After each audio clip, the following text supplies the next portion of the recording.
My question is about how and when you need a 1099, when you need to 1099 a contractor or company. If the contractor doesn't ask me for the forms, I won't 1099 them. Is that wrong? Yes. His S-Corp should be an owner of this LLC. Okay, everybody, this is an important point. He says, my S-Corp gets paid $100,000 in which I also hold a 20% stake. The services provided by the family management company. So let's think of a janitorial business, little family janitorial business, providing services to the S-Corp by cleaning the office, okay, should strictly be non-taxable to this by the state to avoid state sales tax, correct? Welcome everybody to this week's episode of the Main Street Business Podcast. Mark Kohler here. I'm flying solo. This is like the good old days when it was the quote unquote Mark Kohler show. Matt Sorensen is out of town. He's actually at one of our other offices doing training. So I get to handle the show today in this open forum where I'm going to do my best to answer your questions that you posted on the website at Main Street Business Podcast. A lot of good questions here, more than I can answer. Some of them, they're tough, and I'll point you in the right direction if I can't, if I don't have the answer. I'm gratefully you're sticking to tax and legal, small business, scaling, grow your business questions. You've kept out all the questions related to sports, politics, world hunger, all those. Yeah, I have no answers for those. So, this is where it's at for tax and legal. So thanks for being here. Let's jump right into it. I don't want to waste your time. And as those that are posting questions, those that have, I will put a quick comment in there that we replied today. And if I can, put in a link or put in a little something to help point you in the right direction as you read my response. So I'm going to jump over to the website and start hitting some questions here. So where this goes. This is from Hank. This is in the general question category. He said, hey, I had some Bitcoin at Celsius and BlockFi before their bankruptcy. They say all is lost. Is it deductible now as a non-business loss? This is a really good question, Hank, and it is a tough answer. So what we did, you may not know this, we recorded a podcast on this about a month ago. It was right after the FTX debacle. And we talk about when you can write off your losses and how to write them off. It's not a clear-cut answer. Now, I put the link to that show in Hank's question. And if you just go to YouTube, any of you, and type in Mark Kohler FTX, you'll see that show come right up. But I also put the link here in Hank's response. And so that'll be a quick and easy way for many of you to get to that podcast / video. So get over there. I'm going to just do my best to answer these questions as they come right up here. And some of these I might have to pass on. They can be challenging questions, and I appreciate your patience and understanding. This is from NACRAT, N-A-C-CRAT, C-R-A-T. I call it CRAT because of the Charitable Remainder Annuity Trust. As a beginner and just starting to wrap my head around the world of self-directed IRAs, I came across an EQRP.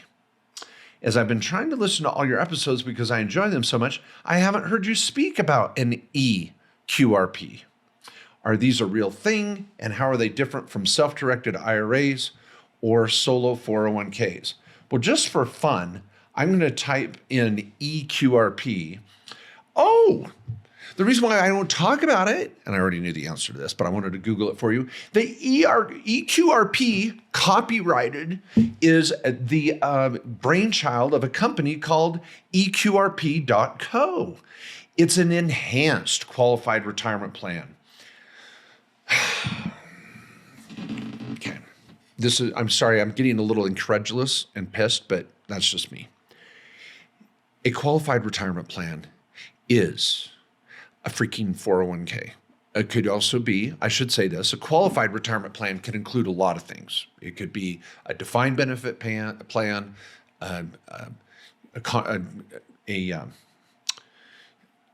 I want to say there's so many different options here under the qualified retirement plan umbrella, but it could be a defined benefit plan, a defined contribution plan. A QRP would include a SEP, a simple, a 401k, and even an IRA or things like that. I mean, a qualified retirement plan is a big. It can be defined in a variety of ways, but the biggest, broadest definition is it includes any type of qualified retirement plan. Now, more specifically, most professionals are going to call a qualified retirement plan, QRP, typically a 401k. And where they've been really sold is the solo 401k. So a company trying to corner the market has come up with a term that they've copyrighted themselves to call it an enhanced qualified retirement plan. People, they're all the same. I mean, you can enhance a qualified plan. Like, let's say you're going to do a group plan, like a safe harbor. You might have different provisions for cliffs and vesting, and you're going to enhance it by choosing different options in your 401k plan. This is just a company that's come up with a unique way of branding the same damn thing, which is a solo 401k. Now, let's go back to the question here.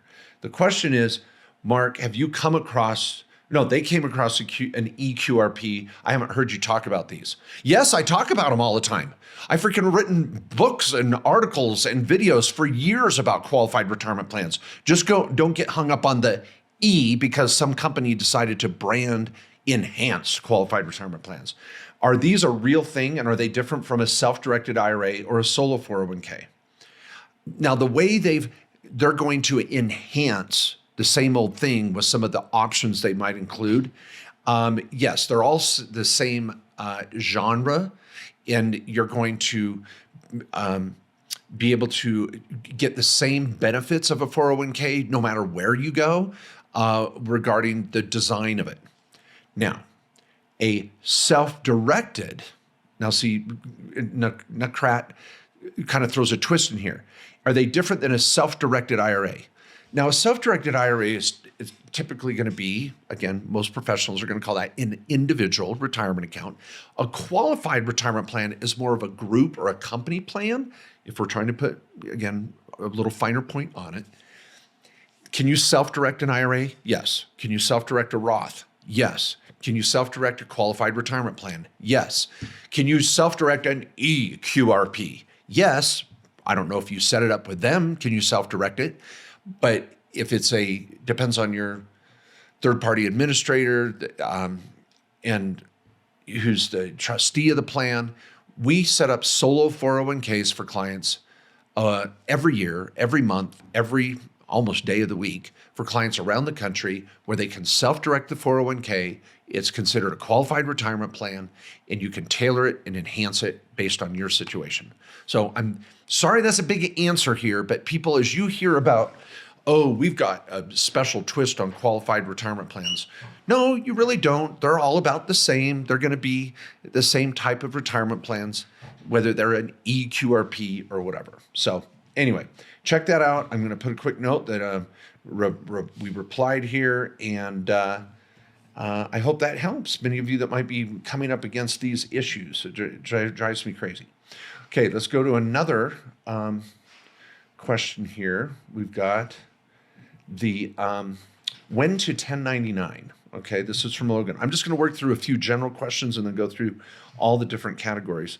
And it looks like we've got a few questions here from Logan, 22. He posted 2 questions. I don't know if I can let him, go through both of these. We'll see. It says, sorry for the multiple posts. Hopefully you guys are still doing your rapid fire. They will be quick answers. Well, okay, I'll try to do a rapid fire on this one. I've heard you talk about spousal partnership as real estate holding entity for 1040 simplification. I don't know. Before, but was always confused as to how a revocable living trust would play into this. Typically, the revocable living trust should be in between you and your spouse, yes, and your business in the trifecta, correct? Yes. The trust is the owner of all of your things, and it's a trust, a joint revocable living trust, typically if you're married, and it's going to own all your assets. Would you make an exception if using this strategy, perhaps ownership of the holding company being 99% RLT and 1% spouse? No, I would never do that. Let's see what further Logan says. If that's the case, would you even need to be married to do this? 99% RLT, 1% self. Now he says self, not spouse. Should also generate a 1065 for all the rental income loss, right? If that doesn't make much sense, it's because I don't know what I'm talking about. Haha, sorry. Thank you for clarifying this strategy. Okay, I think what Logan's getting at, everybody, is that sometimes you want to file a 1065 tax return. It's a partnership tax return between a husband and wife when you own a rental property or a group of rental properties. Now, some of you may go, well, just make it a single member LLC under one of the spouses. You still have your trust as the owner, and then you have the trust allow for a single member LLC, and you just file as a Schedule E. That's what most people do. But in this strategy, Logan's going, hey, Mark, you talked about a husband and wife filing a 1065. Now, why would I do that? Because you're 15 times less chance of an audit with a 1065. So when I have clients that are really aggressive in their tax planning, I'll say, let's not do a Schedule E. Let's do a 1065. It gives you more audit protection. So Logan's like, well, is it 99-1 or 50-50? And I think that's where you're getting confused, Logan. And we're just going to go 50-50. You're husband-wife. Unless there's a prenup involved or a postnup, you're going to be 50-50 marital assets anyway. The trust is still the owner. Then you file a 1065 50-50. Don't get hung up on 99-1 and all that crap. The trust is the owner. You file for tax purposes individually with your socials on the 1065. The IRS doesn't care about the trust. They look through the trust to see who the real grantors or beneficiaries of the trust are. Okay, real quick, he says, guys, love the show and the tax and legal playbook. I'm hoping to get my hands on the self-directed IRA handbook soon. My question is about how and when you need a 1099, when you need to 1099 a contractor or company. My rule of thumb has been that if they use their personal name, I should have them fill out the forms if I pay over $600. If they use a business name, however, I leave the onus on them. It's none of my business whether they're a sole prop, a partnership, or S or C Corp, so I don't ask. Not good. We're going to talk to everybody about this. If the contractor doesn't ask me for the forms, I won't 1099 them. Is that wrong? Yes. Do I need to be asking everyone? I have the feeling I should. If I ask their tax status, most people will lie and tell me they don't need a 1099. That's because they're trying to live under the table. Screw them. They can move to another country. Should I get at least get their denial in writing in case shift? I can deduct the expense. Okay, here's his example. Lawn care service. What are the odds a small local mowing business is actually a C Corp exempt from getting a 1099 from me? At the same time, who's really filing forms for a very legit seeming company, whether business or personal lawn service? Okay, let's back up everybody on this 1099. I'm glad Logan brought this up. I've got an article on this on my blog that is probably the most viewed blog article of mine in the entire year of 2022. So you can go to Google, type Kohler 1099, Mark Kohler 1099. Sometimes the Kohler engine company comes up, so be careful of that. Looks like I've got a little guest here on the show. This is a German Shepherd here. I'm out in the forest, as you can tell with my background here, if you're watching on YouTube. All right. So here's the issue, everybody. If you hire someone in a business situation where you want to take a tax deduction and you're going to pay this person over $600, you are required to get a W-9 from them. The W-9 tells you in writing whether you are required to give them a 1099 or not. Before you pay anyone, you should ask for that W-9. If they won't give you a W-9, you freaking don't pay them, because you need to know whether or not you're supposed to issue them a 1099. It is illegal under IRS tax code for you to pay someone and not get a W-9 and 1099 them if you're supposed to. Now, when I say illegal, I mean you're not going to jail generally. I mean, I guess the IRS could come after you for tax evasion and make an example of someone. They typically wouldn't. But are you going to get penalties and interest? You're damn right you are. So if I'm a business owner and I have a building or a rental property and I hire a lawn care service to come do my lawns and I know I'm going to pay them more than $600, I say, I need a W-9. Well, I'm not going to fill out a W-9. You got to pay me cash. Okay, bye. I'm not paying you because I don't even know if you have workers' comp. I don't know if you have insurance. I don't want you on my property. And if you're not going to pay taxes on this money, then you freaking go live somewhere else. I pay taxes. I take advantage of all the tax strategies I can. And then with the least amount of income, I pay tax on that. I use all the bona fide strategies I can, but I don't do tax evasion in my personal life by getting paid in cash and not claiming it. It's against the law. That's the IRS law, however you want to slice it. So anyway, here's the point. Now, if it's my home and I hire a lawn care service and I'm just going to pay them to mow the lawn, am I taking a tax deduction for that? No, because it's a personal expense. I don't get a tax write-off for paying someone to mow my lawn. So I don't have to issue them a 1099. It's only when you have a business and you want to take a tax deduction for paying someone, you need a W-9 to know how to pay them. Now, if they check the box, they're a corporation, C-Corp or S-Corp. In Logan, a lot of small business landscapers are going to be S-Corps. But if they check the box, I'm an S-Corp, you don't have to issue the 1099. And if they sign the form and lie, it's on them. You're golden. Getting the W-9 from the client is your get out of jail free card. So you get the W-9 from the client or from the person you're paying. And look at, he says, I love this point here. He goes, my rule of thumb has been if they use their personal name, I should have them fill out the forms if I pay them $600. If they use a business, however, I leave the onus on them. It's none of my business. Bull crap. It's your business. If you want a tax write-off, people, you've got to be able to substantiate that you gave them a 1099 and have a W-9 to get you out of it if you didn't have to. These are all due to be sent out by the end of January. In just less than 6 weeks, all of you have got to deal with this. And you're like, oh, I paid someone last year and I never got a W-9. Well, good luck getting one now. So now you got to call them up and go, will you give me your social security number, your tax ID number? I need to give you a W-9. I need a W-9 or I'm going to 1099 you. They may hang up on you. If you get audited and you didn't 1099 them, you don't get a tax write-off. I know some of you are so exasperated right now, but you know why the IRS is doing this? Because they're sick of people trying to live under the table and get paid in cash and never pay their taxes. Is that fair to you and me? Hell no.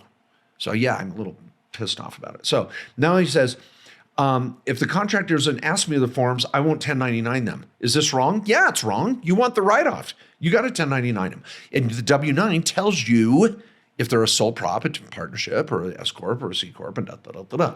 So get their crap in writing, Logan. You've got to deal with this. This is a really good question. I'm glad that you post this. And I'm going to we hit a reply here. And I really think all of you need to take Logan's question to heart because this is good stuff. All right, so just put our replies in there. Okay, let's go back to another category now. Good stuff. Next category is tax strategies. Ooh, we're going to go to tax strategies. That was general Q&A. Now we're going to tax. Ownership stake LLC tax implications. Oh, let's see where this goes. Isn't this great? I don't filter through my questions or scan them before the show and choose the ones I want to answer. I'm going to freaking read them and hopefully I can answer them. If not, I'll point you in the right direction. Okay, so Darren Key or Darren C says, I have an LLC S-Corp set up in Tennessee, held by my trust, all because of you guys. Thank you. That sounds great so far, Darren. So Darren's running a small business in Tennessee. I receive management fees over $100,000 to my S-Corp from a multi-partner LLC, in which I also hold a 20% stake. So he's getting paid from a multi-member LLC $100,000 of which he is also a 20% owner of that LLC. The multi-member company will show a profit of, say, $2 million this year.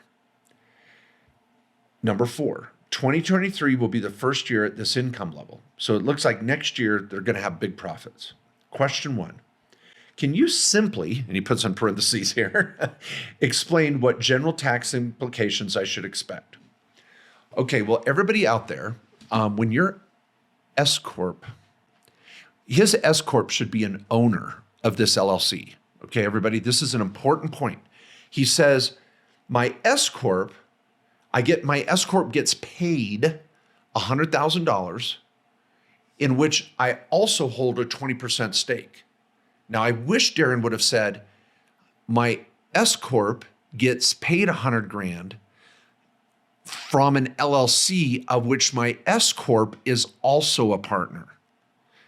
See, what I want is the S-CORP to be an owner of that LLC, as this S-CORP is going to generate as this partnership is going to generate all this money. I want to flow it through his S-CORP. So the S-CORP can get profit as a 20% owner and get the $100,000 payment. Now, if you enrolled agents and accountants, CPAs out there, that $100,000 payment is going to be what's called a guaranteed payment. So the $100,000 would come over as a business expense, then the profit would be split amongst the partners. Now, here's a caveat. Darren didn't tell me if this LLC that's making all this money is a passive LLC. Let's say that LLC owns apartment buildings and his S-CORP's getting a $100,000 management fee, and then his trust or his personal name owns that rental property company. Okay, that's okay. I don't want the S-CORP to own it if it owns rental property. But if it's just an operational company, I want his S-CORP to own it. What are the general tax implications? You want all that income going through your S-CORP, and you got some major tax planning to do, Darren. I really, really recommend you have a phone call with one of my tax lawyers at the office. Have a game plan for next year. And don't be offended. Many of you, if you call up and go, or sorry, if on a podcast like this, you go, hey, I'm going to make a 20% of $2 million next year. So that would be $400,000. Plus I'm going to get paid $100,000. What are the general tax implications? Your general tax implication is you're going to get bent over if you don't do some tax planning. So get on that, get some strategy going. I can't answer, all the ramifications here on a podcast, of course.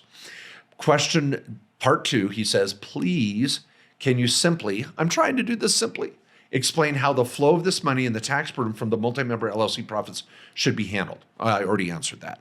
If it's a passive LLC, it should come to you personally. The management fee will go to the S-CORP. If it's an operational company, think restaurant, landscaping business, dental group, surgery center, brokerage, then the S-CORP should own the LLC and get 20% of the profit as well as the $100,000 management fee. And I want all the income to go through the S-CORP in that situation. So Darren, you got a lot to do here, doing some tax planning with the team. We look forward to working with you, and thank you so much. Okay, let's hit another tax question here. I'm going to go deep to someone that asked a question down in here from, let's see, paying children through family management. So this is interesting. We've got a junior member, or another 4 posts. We've got some people responding to Pinathon's question. So he says, Pinathon 2 says, hey, Mark and Matt, love you guys in the show. Y'all changed my life financially and saved me so much in taxes. Thanks for saying that. That means a lot. He says, my question is about paying children through a family management sole prop. Woo! We have an S-CORP, and I know paying children through the S-CORP is a no-no. Good. I recall Mark mentioning that you need to create a family management company, FMC for short, that provides services to the S-CORP, which uses that income to pay children who are employed by the family management company. That is correct. The services provided by the family managed company should strictly be non-taxable to state to avoid state sales tax. Correct? Whoa, now Pinathon, you threw me off here. Everybody, let's listen to this question. The services provided by the family management company. So let's think of a janitorial business, little family janitorial business, providing services to the S-CORP by cleaning the office. Okay. Should strictly be non-taxable to this by the state to avoid state sales tax. Correct? Okay, now Pinathon jumped all the way over to sales tax. Sales tax applies on the sale of product. On the sale, you go into Walmart, you buy crap, you pay sales tax, right? When the family management company cleans the building or cleans the office and the S-CORP pays the family management company, that's a service. Only in limited situations is a service going to be subject to sales tax. Washington State has a little bit of this. I mean, you got to really dive down deep. 99% of the time, a service is not going to pay sales tax. I've never seen, I don't think I can remember, I shouldn't say never, but I can't ever remember a family management company paying sales tax on the money it received for service. Now, see, and sales tax is applied by the person paying it.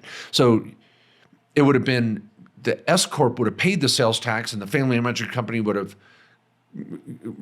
collected it and then remitted it. Don't even go there. There shouldn't be sales tax anywhere in this, okay?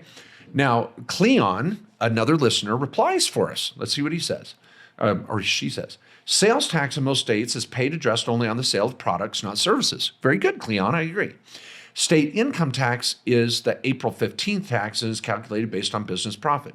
So I think he's talking, Cleon's trying to say, Pinathon too, I think you're talking about income tax. The family management company will pay out 100% of the money it receives to the family members as a contractor expense. I'd go with outside labor, Cleon. I wouldn't call it contractor because a contractor means you might need to issue a 1099 and I don't want you issuing 1099s. You don't have to issue 1099s to your own kids under age 18. Therefore, but Cleon's right, at the end of the day, the sole proprietorship, the family management company, will have zero profit, no federal or state income tax. Paying them through the S-CORP payroll isn't strictly a no-no. However, you pay FICA on their wages. It's simpler to execute and understand, but there's the FICA cost. On $5,000, the total FICA is $750 and half is deductible as a business expense. So you want to save that extra money. Cleon, I like your comments. I think those are good. And I'm glad that we got that question covered, Pinathon. Okay, I'm going to go back here to tax strategies. And I'll go back deep. I'm just going to randomly choose one from the last 3 weeks. This is 2 weeks ago. Uh-oh, that's another 1099 question. Should we go there? Okay, Snow White 80. All right. Oh, Cleon pipes in again. Cleon's in there answering a lot of questions for us. That's just fine. I'm cool with that. I just want to make sure Cleon or anybody replying and giving answers to the group. Cleon, I'm going to say this too. Everybody, I'm in the pre-launch phase right now this month in December of my new certified tax advisor program. It launches January 1st. 12 modules, 80 sections, exams, white paper, weekly trainings with me on the call as a group, training all these certified advisors. I'm going to want my certified advisors making comments on the podcast questions. Until then, I know it's a little more of a wild, wild west out here. And so I hope Cleon and others that are commenting are accurate. And not that I hold all the answers, but just want to make sure we're getting good information out there. Okay, Snow White 80 says, I am retroactively pursuing an S-CORP for 2022. My income so far has been through my personal name, and I've requested that the 1099 for 2022 income be in my business name instead of my personal name. I can't seem to find if this is okay or not, and wondering if you ever run into this situation. The company's CPA are stumped as to whether this could be a problem for the company or not. I don't know why they'd be stumped. I have already received the compensation checks in my personal name and cashed them, even though I have a business, but I just never submitted an updated 1099 to them to pay me in the company name. Have you dealt with this before? Yes, I've dealt with this before. Now, Snow White 80, I'm going to assume some things here. Snow White, I'm assuming, is a female, but forgive me if I'm wrong, but she says, I've been getting paid throughout the year to my individual name, cash the checks. I didn't give them my business name. Now, I wish Snow White would have said my LLC name, because I'm assuming she has a business. I'm hoping it's an LLC, and then she's going to convert it to an S-CORP January 1st. If you're not going to make a retroactive S election for 2022, then who cares? Get the 1099 into your own name. Get it into the LLC. It doesn't matter. It's all going to go to a Schedule C. So Snow White, don't force the company to freak out and give you a 1099 for 2022 unless you're trying to retroactively make it an S-CORP for 2022. Then it really matters. Now, if you have a correct LLC, if you have an LLC for 2022 and you fill out a W-9 and you bring it to the company and say, here's my W-9, my company was in effect all year, I had you cut the checks to the wrong person, please issue the 1099 to my company, here's my W-9. If they refuse to do that, it's okay, no harm or foul. We're going to run the money through the Schedule C as a nominee income. Some of you CPAs and enrolled agents know what I talk about here. I'm teaching this in my certified program. But you bring the nominee income into a Schedule C, and then essentially you 1099 your own S-CORP. It's called nominee income. Now, you're not going to issue a 1099, but it's like that. So you're going to bring the money into your personal name. The IRS sees you claim it because the company won't issue your company a 1099. Then you push it right back out to your S-CORP.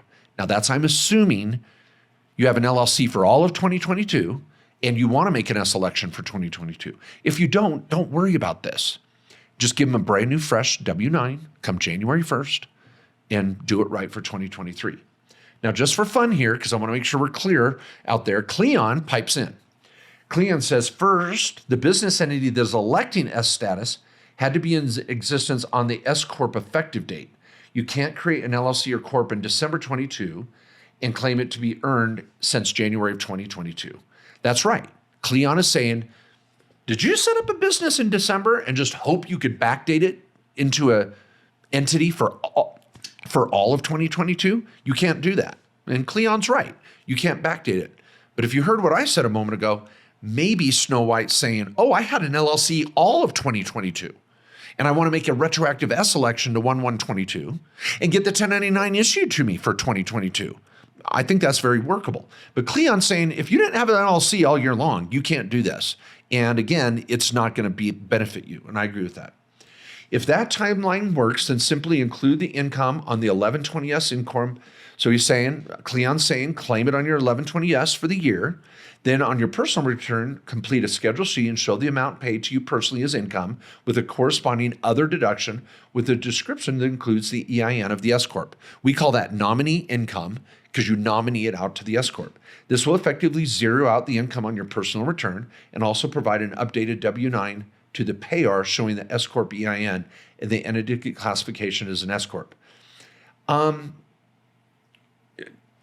Cleon, I think, is looking good. Here's the thing. If you're an S-CORP, the company actually is not required to issue you a 1099. So if you're an LLC taxed as an S-CORP, you can give them a W-9 and say, you don't even need to give me a 1099, but give them a W-9. But anyway, if they want to kick out a 1099, it's not the end of the world. And I think Cleon is on here. Cleon, you got to sign up for my certified tax advisor program because there's going to be a network when anybody asks for a CPA or an enrolled agent or a tax advisor. If you're a part of my network, you guys get the referrals. You're going to love it. So, okay, I'm going to do one more question here on tax strategies. This is using per diems when visiting rentals. This is from Sherry LKB. Sherry says, greetings, Mark and Matt. I've learned so much from your podcast and the Real Estate Tax Summit. Thanks, Sherry. I have a rental property LLC with partners, my children and spouse, and a couple rentals in the LLC, manager, owned by my trust. I am also a real estate professional as managing these as my full-time work. Okay. You have mentioned the GSA per diem on previous shows. Can you please clarify the following? If I choose GSA per diem, I do not need to provide any receipts for lodging, food, and incidentals. Therefore, if I am missing receipts, but I tracked my travel dates, this is a good alternative. The per diem does not include travel. That's our next question. If my spouse and children are partners in an LLC for rentals, do we each get the per diem amount if we all travel to the properties? And lastly, is there a difference in the end result on my taxes? For example, in 2023, hotels will be 100% deductible and dining will be 50% deductible. If I use per diem, it's 100% deductible or some different amount. Okay, everybody, we're going to go here. I'm going to put in Google, all of you could do this at home, type in GSA per diem rates. So this is a really simple thing. I've got this typically up on my website. This is on a regular basis. I mean, on my laptop.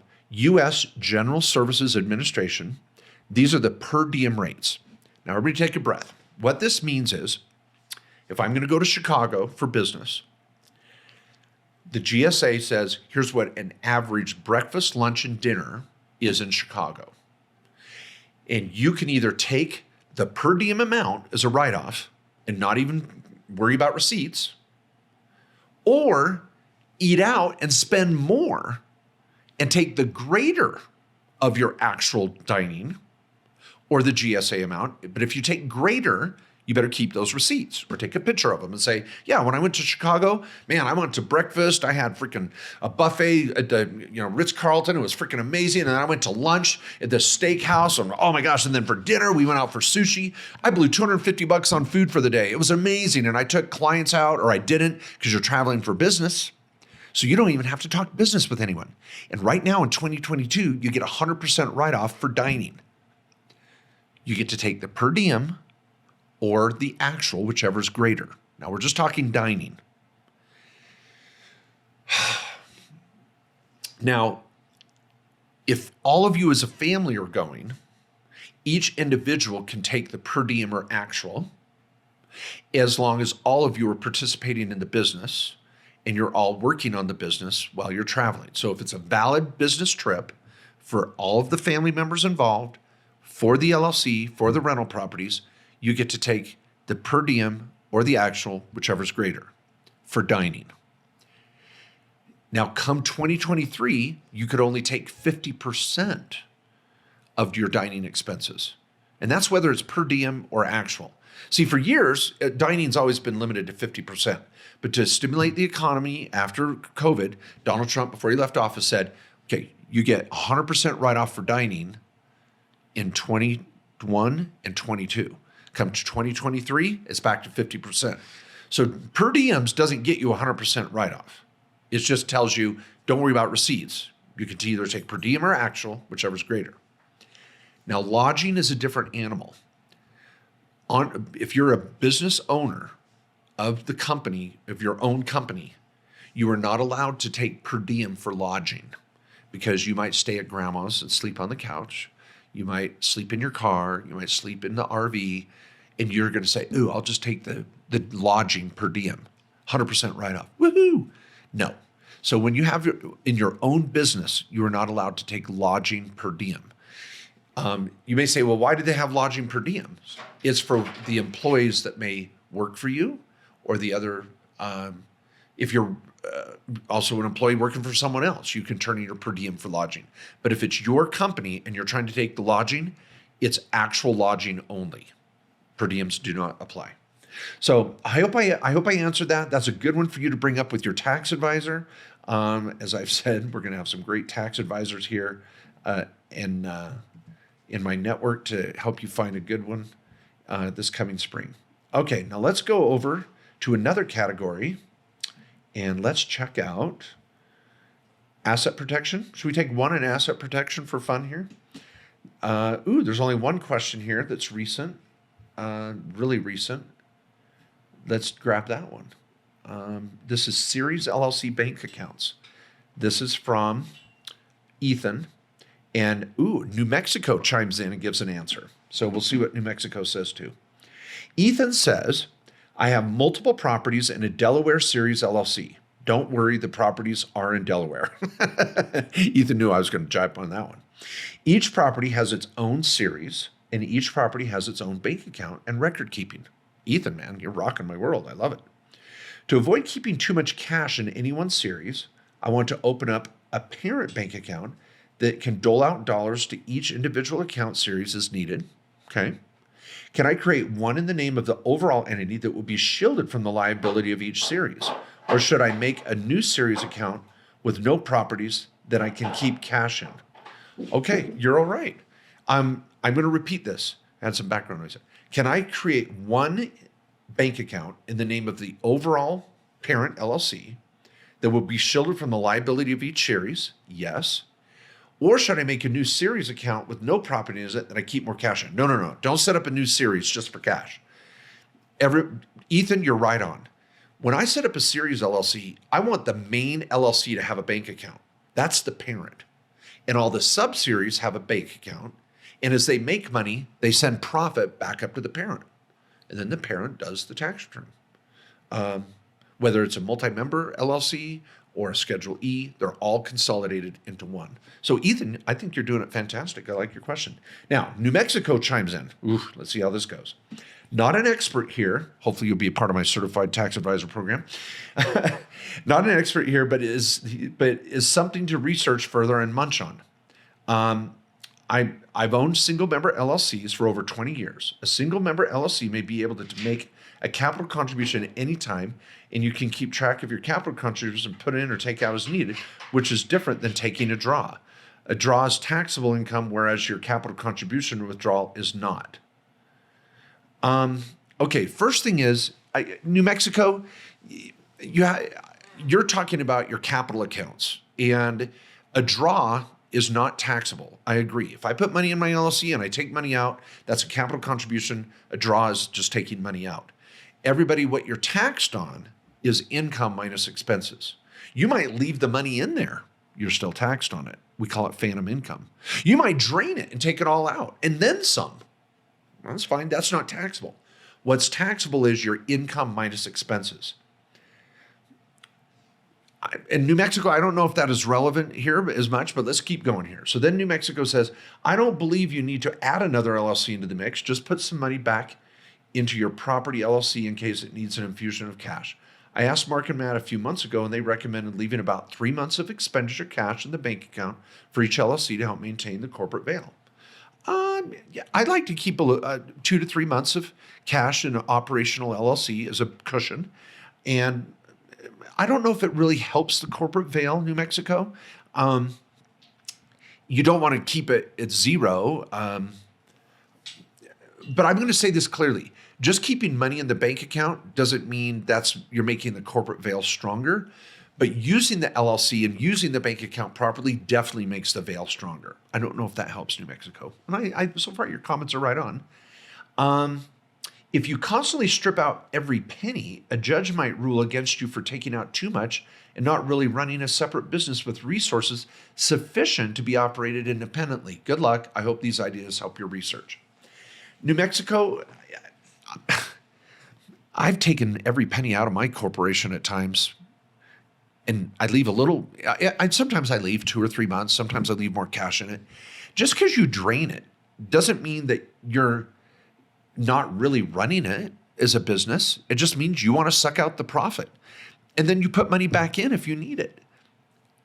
I think if you're being good with your LLC, everybody, and you're keeping separate records, separate banking, it's separate name on contracts, separate title, you're doing a good job with your bookkeeping and everything, and you just happen to drain it and keep $100 in the bank account at any given time and put money in it when you need it, I don't think they're going to pierce the veil, New Mexico. It doesn't hurt to keep good operational balance in there, 2 or 3 months, but I don't think it hurts you to really drain it from at least an asset protection standpoint. I think economically clients need to keep more of a balance in there, but that's just more of an economic thing. Okay, let's see here. Let's go to another category. Let's go over to small business. Let's see what we have in here. Okay, so this is from, let's do a solo 401k. I'm just kind of going, this is a question from a month ago. We do these podcasts every three weeks or so on the open forum. So this is Ben Jamin from November 14th. Hey guys, I know employees and a solo 401k are a no-no. And I remember what you taught about full-time and part-time and length of employment. But what if your S-Corp is a minority owner in the business with employees? Let's pretend they are full-time over a year. Is it still okay for your S-Corp to have a solo 401k? What is the sweet spot for minority ownership for it to be okay? 49, 30, or less? I'm going to say the answer is it's okay, yes, to have a solo 401k. But let me put some meat on the bones, everybody. So Benjamin has an S-Corp. He's the 100% owner of his S-Corp, okay? His S-Corp is a minority owner in an LLC. Let's think of it like a restaurant. His S-Corp owns 40%. Let's say his S-Corp owns 39% of a dental group, owns 49% of a landscaping business. And he's a realtor with an S-Corp and owns 42% of a brokerage. His S-Corp is a minority. And if that LLC has employees, he's not required to include those employees in his solo 401k and his S-Corp because he doesn't control the parent LLC. He's just a minority. He has nothing to do with the majority control of that parent company. So his S-Corp is allowed to have a solo 401k. And frankly, 49% or less means you don't have control. Now, it probably looked better if you were at 40, 30, 25% or whatever. Now, here's where you got to be careful. Who owns the other majority? It cannot be a spouse. It cannot be another business of yours that you own 50% or more. And it cannot be a child. It cannot be a prohibited party, like a lineal parent, spouse, child. I think if you can show a controlled group where you have more than 50% in a related party situation, I think the solo 401k is going to be harder to pull off. Also, I'm nervous about you reducing your ownership below 50 just to do a solo. There's ramifications for that. So be cautious. But you can be at 49 or less and do your solo 401k. You're good to go. Okay, so let's jump over here to the next small business question. I'll grab one. This was, just 7 hours ago. Wow. Let's see what we got here. And then I'll grab another one. Ooh, and then New Mexico pulls in and Okie Phil pops in. We got everybody commenting on DBL Plays. DBL Plays says, thanks for all your content. I've been talking to my account for many years about changing to an S-Corp or making an election. We are currently LLC taxed as a partnership, husband and wife. We have approximately 30 employees at any one time. Currently pay ourselves W-2 income and distributions. Whoa. Did everybody hear that? Currently pay ourselves a W-2 income and distributions. That's not allowed in an LLC 1065. You can't do that. Accountants try to put a freaking square peg in a round hole by putting LLC owners on payroll. There's not a spot for that on a 1065. Your accountant is doing it wrong. If you get audited, all of it is subject to FICA. If they're trying to carve out distributions for you that aren't subject to FICA and doing a W-2, your accountant is trying to play the S-Corp game without electing to be an S-Corp. If you got audited and you had problems, I would be suing your CPA for the FICA that you would have to pay and back FICA if he's trying to get your distributions not subject to FICA. You're not allowed to do that. It's not working. Okay. He has told me many times that Congress has been contemplating removing the extra benefit of S-Corps for years and the benefits could go away soon. Bull shiz. He is wrong. I have interviewed the S-Corp Association of America director for years. We've been doing the S-Corporation for 20 plus years. Congress loves the S-Corporation. Joe Biden has an S-Corporation. Your accountant is old school. Your accountant needs to be fired. I do not like this. Get your accountant certified in my program. In DBL Plays, I do not like this. If the Congress changes the rules for S-Corps, then we'll change. But until then, use the damn rule. Oh my gosh. He has also said that benefits of S-Corps are not as beneficial at certain higher income levels and potentially not a savings of the entire amount percentage. Bull crap again. Joe Biden made $15 million in his S-Corp and took a salary of $700,000. He saved over $100,000 in FICA. He took a land basting in the Wall Street Journal, but he did it. And it's okay. You can either bring your accountant along and educate them or get a new accountant.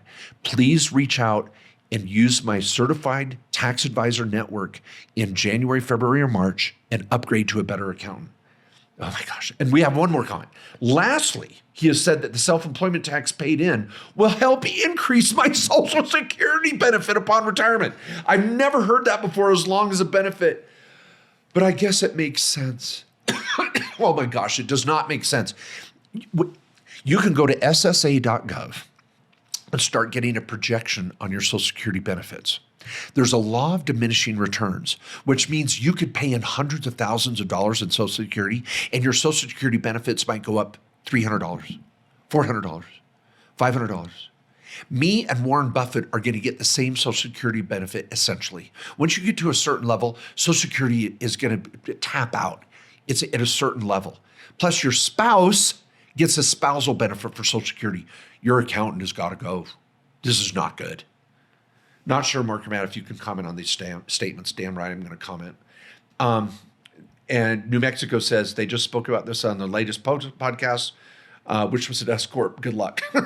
And then Okie Phil says, you may have written the wrong thing, but I just want to make sure. You said you were a partnership and also pay yourself a W-2. As a partner in a partnership, you shouldn't be getting a W-2. Okie Phil, I love you. Good job. New Mexico, good job. Oh, I love my crowd.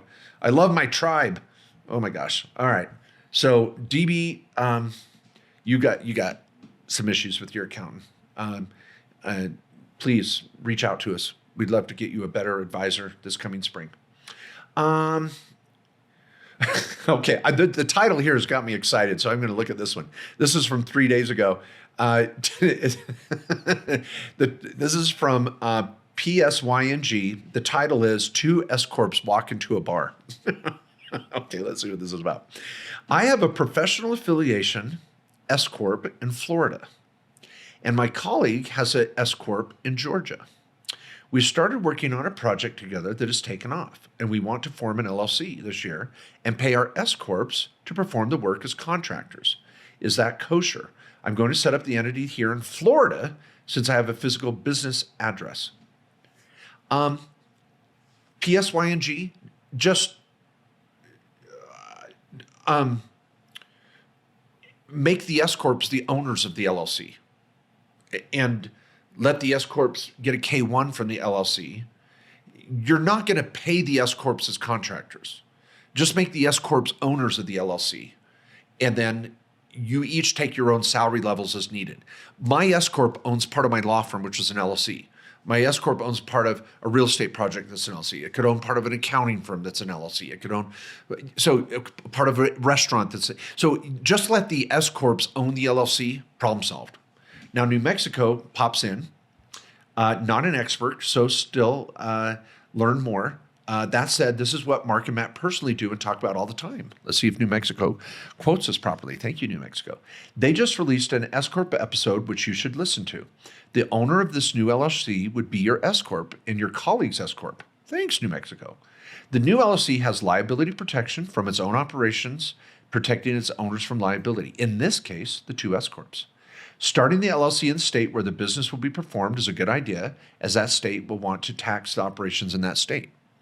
If your operations are in Georgia but have a physical address in Florida, it gets more complicated, and you would need to determine whether it is worth doing that, as you would have to register in Georgia as a foreign corp. Well, foreign LLC. Ooh, New Mexico, you almost had it all. If doing business in Georgia. So you would take the LLC. Now listen, everybody, they were going to form it in the LLC in Florida because that's where one of the S-Corps is.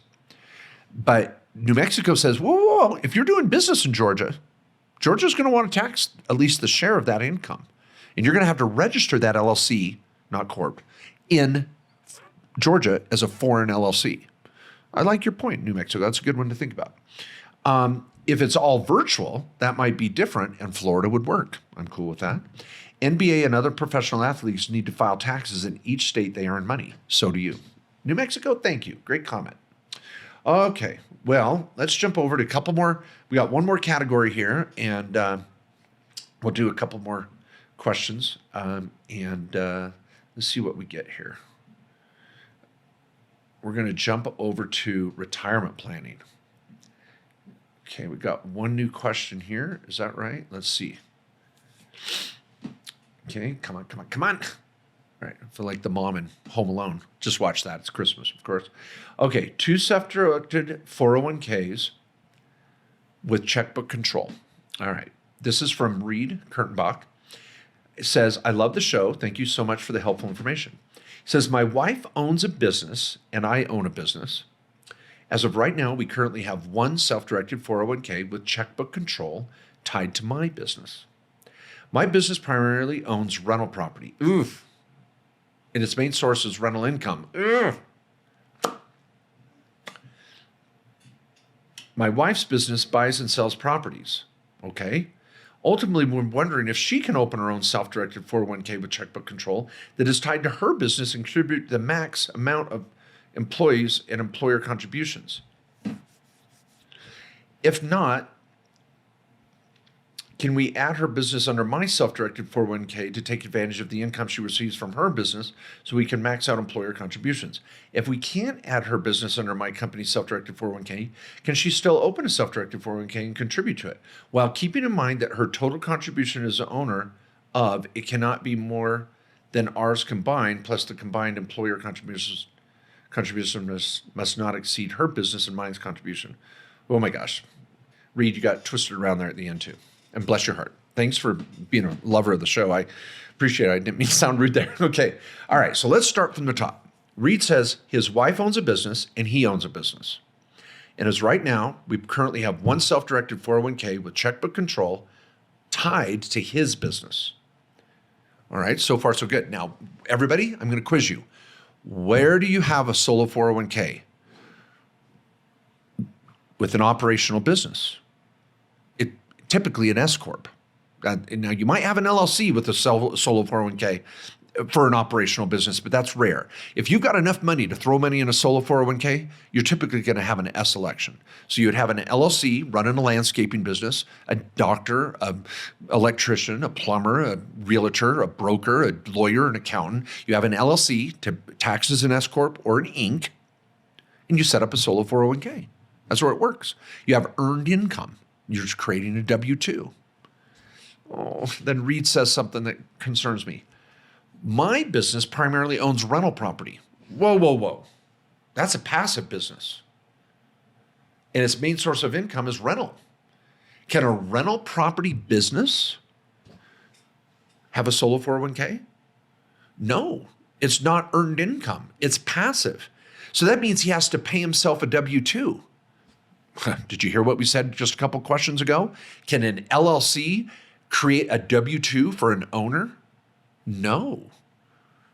Unless I tax as an S-CORP. Do you want an LLC that owns rental taxed as an S-CORP? No, you don't want that.